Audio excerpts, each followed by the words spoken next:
샬롬 샬롬 샬롬 샬롬. 하나님 사랑합니다. 여러분 주 안에서 사랑합니다. 시편 93편 1절에서 5절까지 말씀이죠. 주님이 다스리십니다. 여호와께서 다스리시니 1절이 이렇게 시작하죠. 스스로 권위를 입으셨도다. 여호와께서 능력의 옷을 입으시며 띠를 띠셨으므로 세계도 견고에 서서 흔들리지 아니하리로다. 주의 보좌는 예로부터 견고에 섰으며 주는 영원부터 계셨나이다. 여호와의 큰 물이 소리를 높였고 큰 물이 그 소리를 높였으니 큰 물이 그 물결을 높이나이다. 높이 계신 야훼의 능력은 많은 물소리와 바다의 큰 파도보다 크니이다. 여호와 주의 증거들이 매우 확실하고 거룩함이 주의 집에 합당하니 여호와는 영원히 공하시리이다. 이렇게 1절에서 5절까지 증가하고 있습니다. 창조주 하나님께서 온 세상을 다스리심을 찬양하는 그런 시편이죠. 첫 구절이 주님이 다스리신다. 그래서 오늘 제목을 주님이 다스리십니다. 이렇게 잡았습니다. 하나님은 천하 만물을 다스리시고 그의 나라는 영원하다. 이렇게 노래하죠. 또한 세계도 굳건히 서서 흔들리지 않습니다. 주님이 다스리시기 때문에 위엄을 갖추시고 능력의 허리띠를 띠시며 다스리신다. 주님의 왕위는 예로부터 견고히 서 있고 주님은 영원 전부터 계시다. 2절에 이렇게 고백합니다. 그런데 저와 여러분, 하나님께서 온 세상을 창조하시고 지금도 다스리고 계신다는 것을 믿으십니까? 여러분들 믿으십니까? 아멘. 너무나 당연한 이 고백이 공허하게 들리는 분이 아마 있을 것입니다. 하나님께서 온 세상을 다스리신다고 힘있는 강대국이 다스리고 권력들을 가진 사람, 돈 있고 재능 있는 사람들이 다스리는 게 아닐까, 이런 마음을, 이런 모습이 보인다라고 말씀하시는 분들도 많이 계실 거예요. 그것은 실제 삶 속에서 하나님의 세상을 다스린다는 것을 경험하지 못했기 때문에 그런 의문점들이 있게 되죠. 우리는 스스로를 속이는 일이 많습니다. 신앙 고백과 찬송이 그 중에 하나인데, 프랭크 루박의 편지에서 어느 날 프랭크 루박 선교사가 고백하는 내용입니다. 본인이 즐겨 부리는 찬송이 있었다. 407장 구주와 함께 나 죽었으니 구주와 함께 나 살았도다. 여러분들도 잘 아시죠? 우리 즐겨 부르는 찬송입니다. 영광의 그날에 이르도록 언제나 주만 바라봅니다. 언제나 주는 날 사랑하사 언제나 새 생명 주시나니 영광의 그날에 이르도록 언제나 주만 바라봅니다. 그런데 어느 날 프랭크 루박 선교사는 이렇게 일기를 썼어요. 나는 그 찬송가를 즐겨 불렀지만 찬송가 가사대로 구주와 함께 죽고 구주와 함께 살지도 않았고 언제나 주만 바라보며 살아본 적이 없었다는 것을 깨달았다. 바로 그것이 지금 내가 마음을 다하여 찾기를 원하는 그것이다. 우리도 자신의 신앙 고백과 찬송이 정말 진정한 믿음인지 정직하게 돌아봅니다. 정말 하나님이 온 세상을 다스리신다는 것이 믿어진다면 생각도 말도 삶도 다 달라지고 조심스러워지겠죠? 두려움과 염려, 근심 또한 사라져야 마땅합니다. 시편 기자는 홍수 때 일어나는 큰 파도에 대해서도 말하죠. 그가 경험한 세상에서 가장 크고 강력한 것은 홍수가 났을 때 큰 물이 쏟아져 내리는 것이다. 3절에 보니까 주님 강물이 소리를 지릅니다. 강물이 그 소리를 더욱 높이 지릅니다. 강물이 미친 듯이 날뛰며 소리를 높이 지릅니다. 3절에 이렇게 고백되어져 있습니다. 큰 물과 바다라고 언급하는 것은 인간의 힘으로 도저히 극복할 수 없는 거대한 힘을 상징하는 것을 고백하는 거죠. 우리는 노아의 홍수로부터 몇 해 전 일본이나 인도네시아의 지진, 해일에 이르기까지 큰 물에 가공할 위력을 우리 많이 경험해 왔습니다. 보고 듣고 그렇죠. 옛사람들은 바다를 혼돈의 근원이자 괴물의 속골로 여기고 굉장히 두려워했어요. 바다가 한번 풍랑이 일면은 지나가던 배들은 견디질 못하죠. 그냥 죽습니다. 그러나 시편 기자는 하나님은 홍수보다 큰 바다보다 크시고 강하다, 이렇게 오늘 선언합니다. 4절에 보면 큰 물소리보다 더 크시고 미친 듯 날뛰는 물결보다 더 어미하신 주님. 4절이죠. 높이 계신 야훼의 능력은 많은 물소리와 바다의 큰 파도보다 크니이다, 이렇게 고백되어 있습니다. 이것은 예수께서 바다를 잔잔케 하신 사건에서도 드러남을 봅니다. 마태복음 8장 26, 7절입니다. 예수께서 일어나서 바람과 바다를 꾸짖으시니 아주 잔잔하게 되거늘 그 사람들이 놀랍게 여겨 이르되 아이가 어떤 사람이기에 바람과 바다도 순종하는가 하더라. 이분이 어떤 사람이기에 어떤 사람에게 바람과 바다도 순종하는가 하더라. 중요한 것은 우리가 하나님의 세상을 다스리신다는 것을 정말 믿어야 한다는 거죠. 믿어져야만 합니다. 하나님의 온 세상을 다스리시는 것을 전혀 믿지 못하는 것은 너무나 두려운 일입니다. 그러면 결코 믿어서도 안 되고 전혀 의지할 바 못 되는 대상을 의지하게 되기 때문입니다. 그것 때문에 개인도 나라도 열방도 불행해지고 비참해지는 것이죠. 중국이 우리나라 경제와 통일에 큰 도움이 되리라 믿고 의지하는 사람들이 있죠. 그런데 지금 어떻게 되어 있습니까? 어떤 사람들은 미국을 의지해야 한다 이렇게 생각하는 사람도 있고, 어떤 사람들은 중국이 앞으로는 세계 1위가 될 것이다, 부강한 나라가 될 것이다 이렇게 내다보는 사람도 있습니다. 그러나 정말 우리는 미국이, 중국이 믿을 수 있는 대상일까? 우리가 왜 이렇게 갈팡질팡하고 있는 걸까? 북한은 핵무기를 만들었는데 진정 믿어야 할 하나님을 믿지 못하기 때문이죠. 그래서 믿을 수 없고 믿어서도 안 되는 대상을 붙잡아 보려고 발버둥을 칩니다.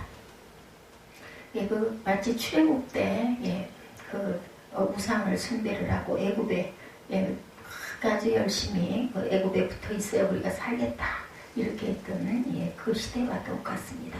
구약의 이스라엘이 그랬고 조선시대 말년 우리나라 또한 그랬습니다. 일본에 붙어서 그러다가 아주 나라를 잃어버리는 그런 사건도 일어나고 36년 동안에 나라를 잃고 아주 압박을 받는 그런 우리 지나간 역사가 또한 증명하죠. 개인도 하나님을 믿지 못하니 돈을 의지하고 사람을 의지하게 됩니다. 돈처럼 확실하고 믿음직한 것이 없어 보이죠. 물론 돈이 없으면 우리가 생활을 유지할 수가 없습니다. 정말 믿을 만한 것인가? 돈이 다는 아닙니다. 그렇죠? 돈을 의지하게 되면 사람은 반드시 타락하고 변질되고 무너집니다. 유명한 프로 야구단 뉴욕 양키스 소속의 한 야구 선수의 아내가 인터뷰한 내용이 책에 실린 적이 있었습니다. 그녀의 남편은 계약금과 연봉을 합해서 8,900만 달러 계약이냐 9,100만 달러 계약이냐로 오랜 시간 동안 협상을 하고 있었다고 그래요. 8,900만 달러는 요즘 환율로 1,006억 원 정도라고 합니다. 9,100만 달러는 1,029억 원 정도라고 하죠. 그 아내는 말합니다. 남편이 집에 들어오는 모습을 보고 8,900만 달러에서 9,100만 달러로 상향 조정하도록 구단을 설득하지 못했다는 사실을 직감했습니다. 그는 큰 거절감을 느낍니다. 우리 인생에서 가장 슬픈 날이었습니다. 이렇게 고백을 하더라는 거죠. 어떻게 이런 상황을 인생에서 가장 슬픈 날이라고 할 수가 있겠는가? 돈만 바라보고 살면 이처럼 우리가 보기에 정말 이해가 안 되는 비정상적인 사람이 됩니다. 사람을 의지하는 것도 마찬가지죠. 사람에게 한두 번 실망할까? 끝까지 믿고 의지할 사람이 있을까? 실망하고 낙심하고 배신감만 커지는 것은 아닐까? 속이고 배신한 사람도 잘못이지만 사람을 믿고 의지하는 것도 큰 죄입니다. 인류 불행의 핵심 원인은 하나님이 다스리신다는 것을 믿지 못하는 것이죠. 하나님이 다스리신다는 것을 말로만 고백하고 말과 알면 안 되죠. 진짜 믿어져야 합니다. 5절에 담대하게 선언하죠. 오늘 본문에 주님의 증거는 견고하게 서 있으며 주님의 집은 영원히 거룩함으로 단장하고 있습니다. 5절 보면 여호와여 주의 증거들이 매우 확실하고 거룩하니 주의 집에 합당하니 야훼는 무궁하시나이다 이렇게 증거합니다. 그러나 여전히 답답한 분들, 정말 사람이 온 세상을 하나님의 온 세상을 다스린다는 증거가 견고할까? 이런 사람들이 많이 있을 거예요. 많은 사람들이 하나님의 다스리는 것을 체험하지 못하고 있습니다. 이유는 하나님께서 지금 세상을 어떻게 다스리는지를 알지 못하기 때문이죠. 하나님은 뒷짐지고 우리가 사는 세상을 지켜보고만 계신 분은 결코 아니십니다. 통치하시는 방식이 특별하기 때문에 깨닫지 못할 뿐이죠. 하나님께서 세상을 다스리시는 방법은 강대국이나 세상 권력자나 그런 이들과는 전혀 다르다는 것이죠. 하나님께서 세상을 다스리는 방식은 성육신의 통치입니다. 하나님은 세상과 구별된 초월자로 높은 하늘에 계신 분이 아니죠. 우리를 구원하시려고 몸을 입고 오셔서 우리와 함께 계시고 우리를 위하여 십자가에 돌아가시고 지금 우리 안에 오셔서 우리의 수고하고 무거운 짐을 져주시고 우리를 성전 삼으시는 방법으로 우리를 다스리십니다. 나폴레옹이 세인트 헬레나의 섬 유배당했던 때 자신을 보좌하던 몽틀롱 백작을 불러서 이런 그 질문을 했다고 합니다. 예수 그리스도가 누구였는지 내게 말해줄 수 있겠나? 백작이 황제가 심기가 불편하리라 생각해서 대답을 주저합니다. 그러자 나폴레옹이 말하죠. 그렇다면 내가 당신에게 말하리다. 알렉산더 대제왕, 시저, 샤를마뉴 대제, 그리고 나도 위대한 제국들을 건설했어. 그러나 우리 같은 천재들이 무엇에 기초해서 이런 제국을 이뤄냈는가? 무력이다. 하지만 예수만이 자신의 제국을 사랑을 기초해서 세웠다. 그리고 바로 오늘날까지 수백만 명의 사람들이 그를 위해 죽고 있다. 영웅이라는 이들 모두는 사람이다. 나도 사람이다. 그러나 예수 그리스도는 사람 이상이었다. 나는 수많은 사람들에게 열정적 헌신을 일으켜서 나를 위해 기꺼이 죽기까지 하도록 만들었다. 그렇다. 그렇게 하기 위해서 반드시 그들 앞에 나타나야 했고 말하고 외쳐야 했다.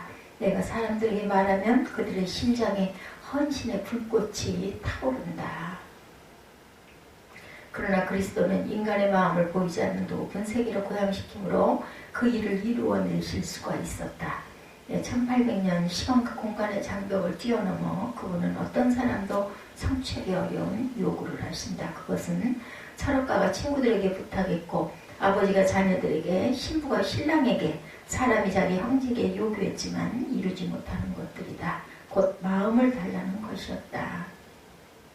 그는 인간의 마음을 전적으로 자신에게 바치도록 요구했다. 그리고 그 요구는 즉시 수용되었다. 놀라운 따름이다. 그를 신실하게 믿는 모든 자들에게는 그를 향한 놀라운 사랑이 있다. 이런 현상은 설명이 불가능하고 인간이 가진 창의력의 범주를 훌쩍 넘어선 것이다. 엄청난 파괴자인 시간조차도 이 신성한 불꽃을 소멸시킬 수도, 그 힘을 고갈시킬 수도, 그 범위를 축소시킬 수도 없었다. 내게는 이것이 가장 충격적인 사실이다. 나는 자주 이 생각을 했는데 결국 나는 예수 그리스도의 신성을 인정하고 고백할 수밖에 없네. 나폴레옹이 이렇게 고백을 했다고 그래요. 나폴레옹이 깨달은 것, 그것은 예수 그리스도는 힘이 아니라 십자가와 성령으로 우리의 마음을 얻음으로 세상을 정복했다라는 거죠. 이것이 하나님께서 지금 세상을 다스리는 방법입니다. 하나님이 온 세상을 다스리십니다.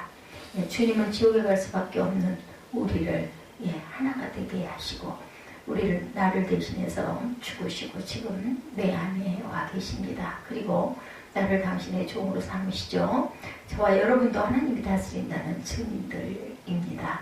우리는 하나님께서 온 세상을 다스리시는 것이 속히 드러나기를 기도해야 합니다. 이것은 우리에게 주신 사명이죠. 먼저 그 나라와 그 의를 위해서 구하라. 하루는 하나님의 나라가 속히 임하기를 기도하는데 마음 깊은 곳에서부터 너무나 벅찬 감격이 밀려오는 것이 느껴집니다. 내가 누구에게 이런 기도를 드릴 수가 있는가? 이런 마음이 들 때가 있습니다. 하나님 나라를 위해서 기도한다는 것은 그가 하나님 나라 사람이라는 증거가 아닐까? 말할 수 없는 복이고 우리에게 영광입니다.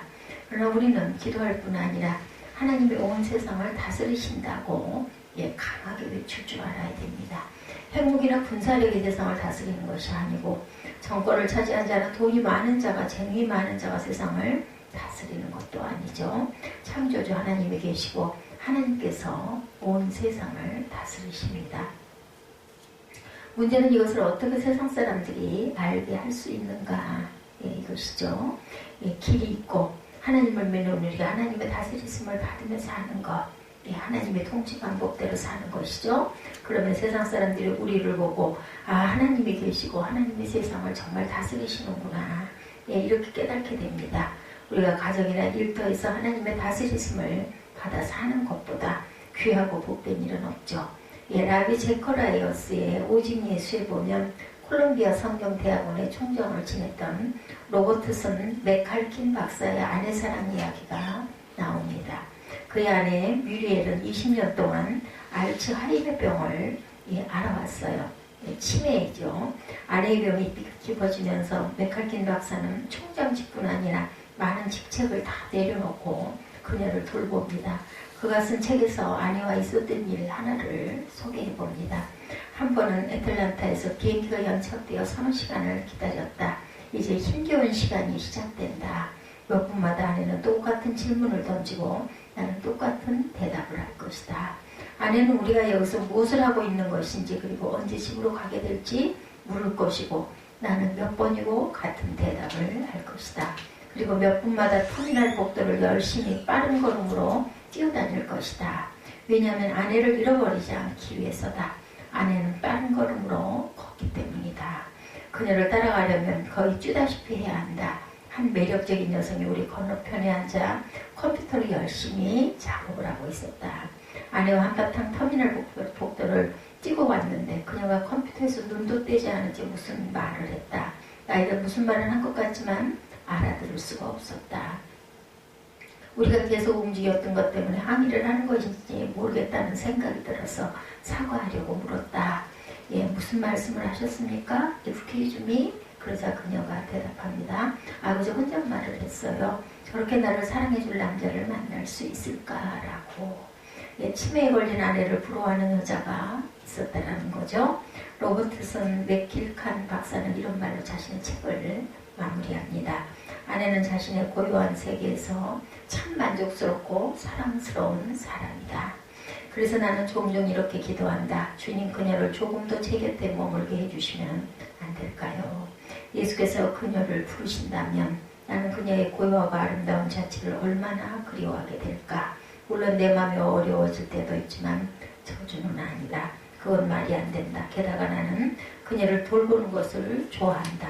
그녀는 나의 소중한 사람이다. 로버트슨 맥칼킨 박사의 아내를 향한 사랑 이야기를 듣고 여러분들 어떤 느낌이 드십니까? 이것은 남편은 아내를 사랑하라. 남편이 아내의 머리라는 의미고 하나님께서 우리를 다스리시는 방식이십니다. 하나님을 믿지 않는 세상 사람들에게는 책에서 읽어지는 신앙의 위인이 필요한 것이 아니고 가정이나 동네나 직장에서 정말 하나님의 통치를 받는 사람을 만나는 것이 필요합니다. 저와 여러분 주위 사람들은 하나님께서 저와 여러분을 다스리심을 알고 있을까요? 여러분들의 자녀는 여러분들이 하나님의 다스림을 받는 사람이라고 증언할 수가 있을까? 우리가 교회로 모인 것은 예배를 드리는 것만은 아니죠. 하나님의 다스리는 공동체를 이루어가는 것입니다. 방송국 기자들이 가끔 어떤 큰 대형 교회에 와서 같이 지내고 난 뒤에 이 교회는 정말 하나님이 다스리시는군요 할 수 있는 교회를 세우자는 거죠. 이것이 저와 여러분이 해야 할 일입니다. 우리가 약해도 미련해도 가진 것이 없어도 천대를 받고 멸시받는 자라도 상관이 없습니다. 하나님께서는 오히려 그런 사람들을 택하십니다. 우리에게 필요한 것은 순종이죠. 그것이 우리가 살고 있는 세상을 사는 길입니다. 저와 여러분들 모두 24시간 하나님을 바라보며 하나님의 통치 안에서 살아서 누군가가 우리와 함께 합석을 하고 지낸다 하더라도 이 사람은 정말 하나님의 다스림 속에 있구나 이런 고백을 할 수 있는 삶을 살아내는 것, 그것이 바로 저와 여러분들이 살아가야 할 모습이고 순종인 줄로 믿습니다. 우리 연초를 지나가고 있죠. 여러 교회에서는 일주일 아침 금식 아니면은 새벽 예배, 특별 새벽 예배 아니면 온종일 한 3일씩 금식을 하시고 또한 기도원에 열심히 올라가서 부르짖고 계시는 그런 분들도 많이 계십니다. 아니면은 생활이 여의치 않아서 직장에서 또 조용히 또 아니면 아침마다 또는 본인의 묵상의 시간을 가지고 그렇게 기도하시는 분들도 많이 계십니다.